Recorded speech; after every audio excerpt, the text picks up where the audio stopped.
don't you, on the pads? Because I always train in big gloves in the gym, so I can, you know, feel the benefits. And it was the first time he defended with 10-ounce gloves as well. So I've learnt a hell of a lot tonight, and that kid was game, he was strong, and yeah, them rounds that I got there, you know, it's valuable experience, and I couldn't have asked for a better pro debut. It seemed like you were getting the combinations quite clean, and then also just stopping a little bit. Were you overthinking a little bit? No, just tease everyone. I don't want it to end too soon, do I? I want to, yeah, keep enjoying it. And he was coming, you know, with the wild shots after, so you can't get too greedy, because with kids like that, they can clip you, and you've always got to think about, you know, the wild one coming over the hedge, coming straight at you. And just finally, obviously, a lot of support here for you tonight. How much did that motivate you extra going in for? Yeah, it motivates you, but you've just got to remember to stay calm, and that's what Jamie and I were telling me in the corner before we were squaring off and round one was going to go ahead. We were saying, stay calm, stick to the plan, stick to the rhythm that we were doing in the changing room, and you'll be all right.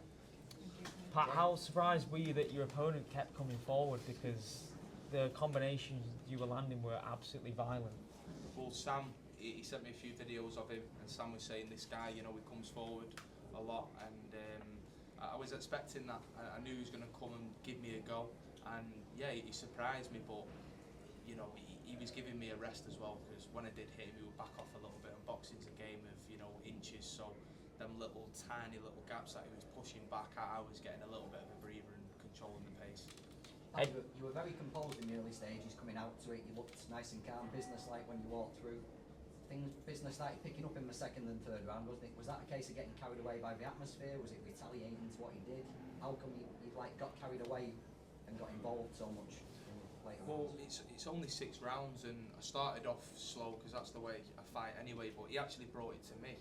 I would have gone a hell of a lot slower if I could, and sometimes you can't control it. You have to just go off your opponent a little bit, so I just flicked the switch and yeah, got back in control, and with him I had to let him know, because he would have just kept coming and coming, and yeah, that's it really.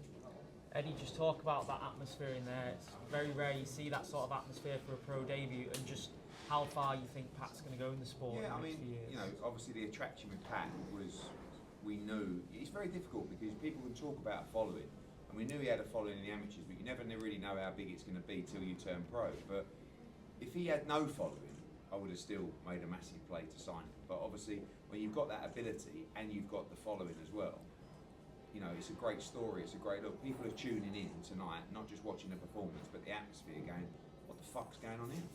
I mean, why is Eddie Hearn in Altrincham Ice Rink? I mean, I was asking myself that early on at maybe 5:30 today. But the answer was because of that, and that was something that we said to, you know, we sat down with Sam Jones and Pat, we talked about arenas, Co-op Arena, Manchester Arena, that's time to come. Tonight, 2,500, that's a nice way to start. And we very, very rarely debut with a headline, you know, fight. And we've done it with a few people, Luke Campbell, Anthony Joshua, Katie Taylor. That's about it, really.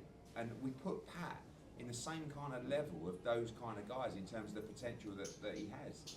I truly believe when you look at the people coming through and you look at the need to replace the older guard with some young, fresh blood that can fill arenas and win world titles, that's Pat Brown.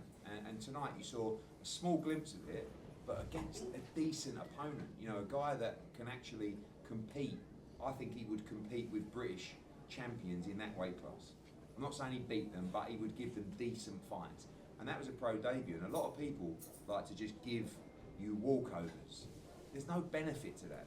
He will probably have some easier nights in the next 2 or 3, but like tonight, when you're headlining, and you know, you need someone that's respectable. That guy was a little bit, probably, if I'm honest, a little bit tougher than I would have liked for a pro debut. But what he got was 4 really valuable rounds, mixed in with the experience of headlining, walking out in front of that kind of crowd, all the media that he's done this week, like what he's learned this week is invaluable.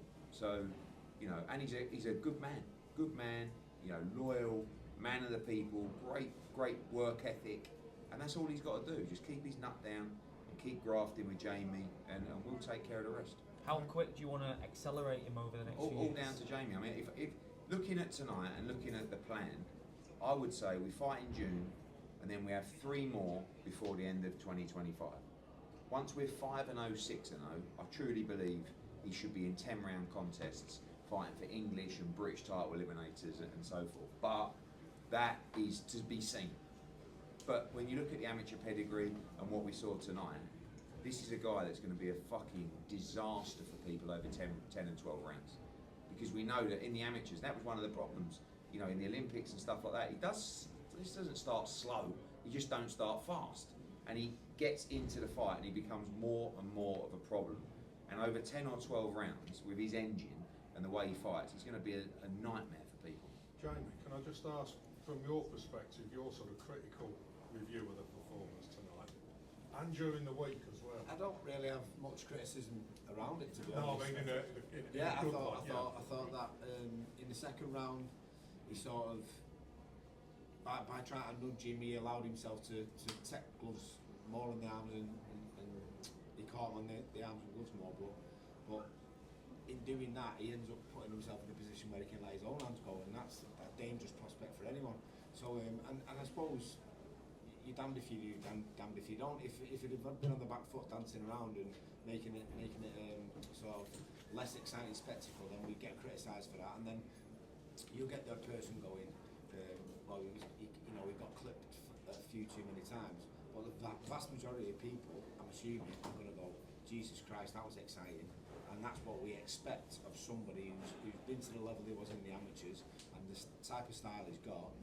And does it give me a little bit of heart palpitations every now and again? Yeah.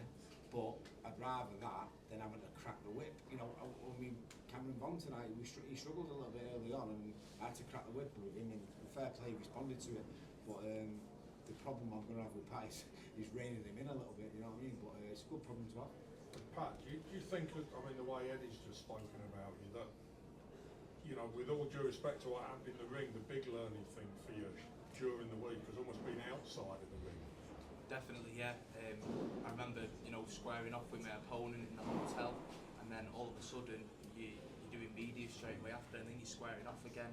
And as an amateur, when you square off with your opponents, when you're in the ring ready to go. So when I was squaring off with him in the hotel, I get into a certain mind frame, and then I had to switch out of it. So I've learned a hell of a lot this week, and even last week, just the whole build-up. Everyone's been talking about it, and yeah, everything's just like Pat Brown this, Pat Brown that, and you've got to either sink or swim, because if you want to get to the top of this game, you're going to have a lot of eyes on you, and you can't crumble under the pressure. Pat, you've been in the dressing room before some serious amateur events, Olympic Games. What was that like tonight? Yeah, Cold. Yes, very, very cold, yeah, really cold. And yeah, it was good. Obviously, when I was an amateur, you're on your own more. You got your earphones in and you're in your own little zone, whereas as a pro, Jamie, Nige, the team, we're all a family. We're not just a typical sort of boxing gym where it's business. We go to family gatherings, like we love each other daily. This isn't just your normal boxing team. So when I'm with them, I feel like I've got a whole, vehicle driving me through. So that's what I've learned tonight as well in the changing room. What was going through your mind when you made that entrance, the ring walk, the atmosphere? Was it easy to put that noise to the back of your head and just zone out and zone in on the fight? Yeah, definitely. I've had big audiences before. Don't get me wrong, this was off the scale. I've never had this before, but Jamie and Nige were telling me, like, don't let it grab you, because they knew how many people were going to come tonight, and that was the main learning curve from tonight. I would say is just how calm I was throughout the fight, with all the noise, because it sucks any fighter in when they hear that sort of noise, and I've been hearing it all my life, just not on that scale. Do you think that atmosphere was a glimpse of Manchester and UK boxing for next 5 to 10 years now? Potentially, yeah. I don't see why not. With the way I'm going, with the team around me, I've got the best promoter in the world, I've got the best team in the world. There's no reason why we can't be doing massive nights, and my fan base is only going to grow. And I hate saying fan base, because they're not me fans, they're me people, and I know them all, and they care about me and I care about them. Wait till there's 80,000 in Old Trafford singing Patrick Devon. Maybe 100,000 in the new stadium, who knows? All right, guys. Well done, Pat. Yeah. Well done, Well Pat. done. Thank you.